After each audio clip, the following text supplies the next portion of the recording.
I think God displays his eternal power and divine nature through his creation in a few ways. One, I really think there's just something in us that is in awe of something bigger than us. Like us right now on the river.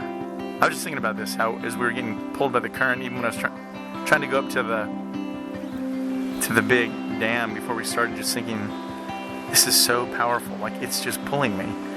And to think, like, that's nothing. Like in Job when it says all these things about God, and then it says, and these are just the outskirts of his power and glory. So I think you realize we're not as big as we think we are. And so whatever created all of this was even, much bigger. But I think the beauty and the design and how everything works together, that there's something in us that is human, that animals don't sit and look at sunsets. They don't try to paint sunsets. They don't try to create their own art. They don't have museums. There's something in us.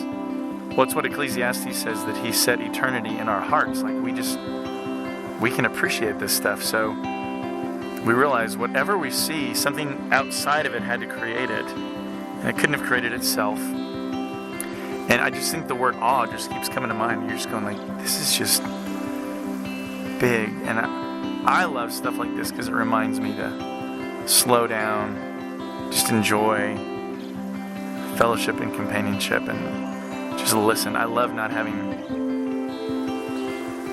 cars in the background or airplanes flying over. We can just hear the water, listen to the trees that we just forget.